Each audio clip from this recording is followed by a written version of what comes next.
Falar sobre aprovação social é uma coisa muito complexa, né? Porque hoje em dia todo mundo quer aprovação de algum meio, né? Ou até você querendo ou não, você é obrigado, né, a fazer parte de algum meio e, sabe, e querer ter aprovação. Hoje em dia as pessoas têm muito esse costume de querer se engajar em algum movimento. Interessante que isso acontece porque as pessoas têm uma necessidade de aprovação, né? É da nossa natureza ter medo do desamparo, né?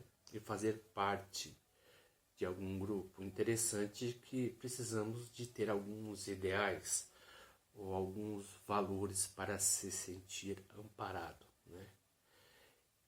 E é da natureza humana, né? Procurar algo onde ele possa encontrar um apoio, encontrar um convívio, né? Um lugar onde é que ele possa ser aceito. Mas, né, há temas muito mais complexos acerca disso, que quando você luta para fazer parte de um meio, muitas vezes você se torna refém desse meio, você perde a sua individualidade, você tem que falar a favor do grupo que você está inserido, né? Então, você vai perdendo, por exemplo, de uma certa maneira, a sua autenticidade. Você não pode falar aquilo que você pensa, né? Se a pessoa falar aquilo que pensa, ela é jogado para extremos, né? Ou é nós contra eles, né? Nós estamos imersos em uma cultura totalmente maniqueísta, né?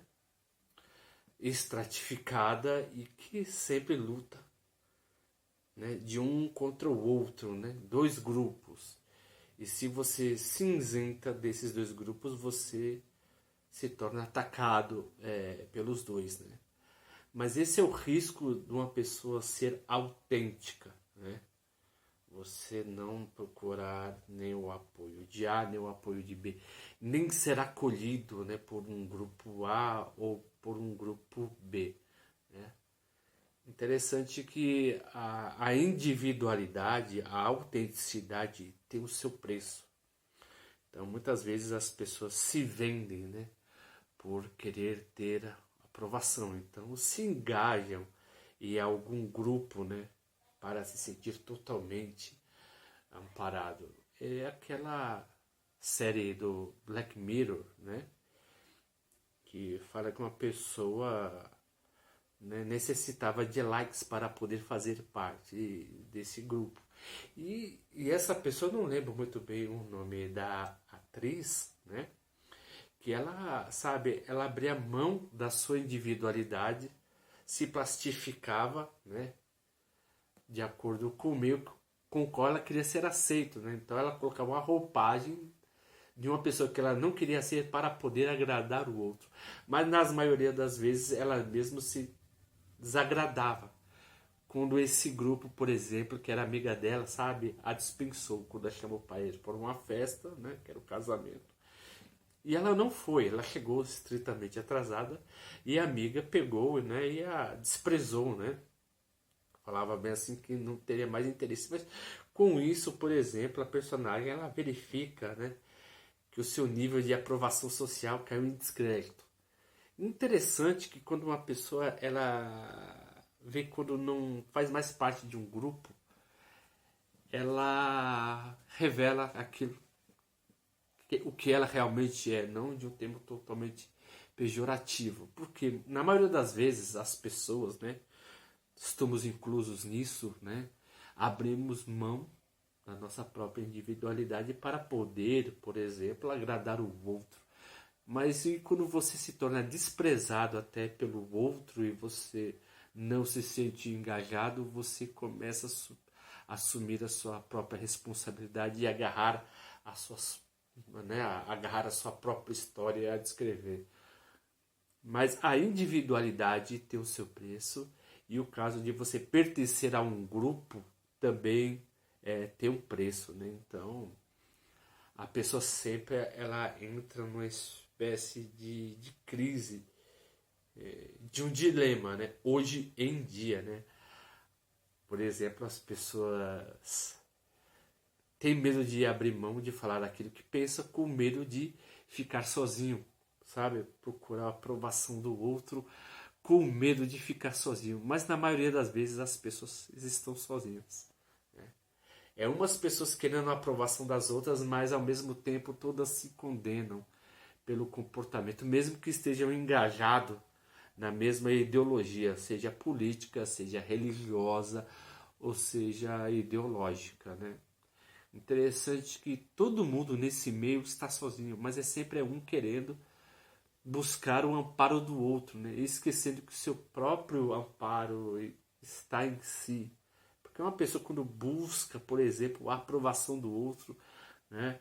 Essa pessoa tem muito um problema de aceitação, né? As pessoas querem ser aceitas e quem não quer ser aceito, né? Todo mundo quer ser aceito, todo mundo quer ser amado, né? Esse é um conceito, por exemplo, que Freud até mesmo critica, né? Porque esse é o conceito do superego, né? Ou seja, você pensa de acordo com o que as pessoas pensam. Então, quando você se desvincula desse meio, sabe? Do jeito que você tem que agir, né? Você assume até mesmo a sua própria história. Interessante que quanto mais você faz parte de um determinado grupo, mais você tolhe a sua liberdade e mais você fica susceptível, por exemplo, à opinião alheia. Então você sempre vai abrir mão de si para agradar um determinado grupo, o que na verdade ninguém agrada totalmente a um grupo, a pessoa só se perde. Então, conforme o tempo, né, quando a pessoa vai agindo, né, dentro mesmo da sua história, vai sofrendo certo tipo de frustrações, a pessoa mesmo aprende, né, com o tempo, né, que na verdade ela não tem amigos. Amigos são pessoas que estão mais próximas de nós. Não está vinculada a um ideal, mas sim uma experiência de vida que cresce, que se costura junto. O ideal ele é totalmente desfocado e alienado da vida, né? Então, quando uma pessoa te chama, né, para você lutar por um ideal, né, na verdade essa pessoa não está interessada em você. Essa pessoa apenas pensa em você apenas como um número, né? Algo que aumenta essa massa orgânica, né? Que é o ideal. O ideal é uma massa totalmente orgânica e disforme, porque ela vai se moldar conforme as circunstâncias. E muitas vezes você tem que abrir mão de si para fazer parte desse meio, e esse meio, sabe, ele vai sempre se reformatando através de nuances, né? Porque se você verificar pela história, um ideal nunca é puro, né, quando parte do seu início. Do seu início ele é puro, mas conforme o tempo ele vai se contextualizando, né, para se sobreviver, né, para se moldar à realidade. Então as pessoas a princípio não percebem isso. Então uma pessoa quando realmente, né, não está pregoada aos seus próprios ideais, né, aquilo que ela pensa acerca de si, da sua experiência de vida, e abraça um ideal, né, que é lhe dado, essa pessoa nunca pertenceu a si, né, porque a tristeza é você pertencer, né, sempre a um outro, né, e esse outro, mesmo que seja um grupo, um grupo, né, um grupo religioso, filosófico, né, ou teológico, isso sempre vai lhe frustrar, porque você tem opiniões baseadas na sua história de vida, na sua experiência, né, na sua empiria, que vai contra esses valores. É, né? Interessante que você sempre vai abrir mão de si para poder agradar esse grupo. Né? E hoje em dia está assim, vemos assim nas redes sociais. Né? Então, as pessoas têm medo, né, de tomar uma opinião com medo de ser rechaçado. Mas se verificarmos na história, é da natureza humana, né? A guerra de todos contra todos, né? O que o politicamente correto faz é totalmente desonesto até mesmo com a história da natureza humana, né? falar que todo mundo, né, é igual, sabe? Não há divergências, todo mundo tem que respeitar todo mundo. Sim, mas é uma questão apenas de civilidade. Quando alguém obriga você a fazer algo, né, que não é empírico, algo que não faz parte da sua natureza, que você, sabe, não se relaciona todo dia, é muito mais complexo. É mais fácil você amar uma pessoa que não convive com você, que está longe, você amar uma pessoa que está na China, ou no Japão, ou na África, do que você amar uma pessoa que faz parte da sua realidade de vida, né? Mas a individualidade, né, a nossa autenticidade está aí, né, sabe? É você agarrar a sua história, você, né, fazer a sua história independente da visão que o outro pensa de você. Então, por mais que você sempre queira, por exemplo, agradar alguém, né, agradando ou desagradando alguém, alguém sempre falará mal de você. É da natureza humana, sabe? As pessoas brigarem entre si constantemente.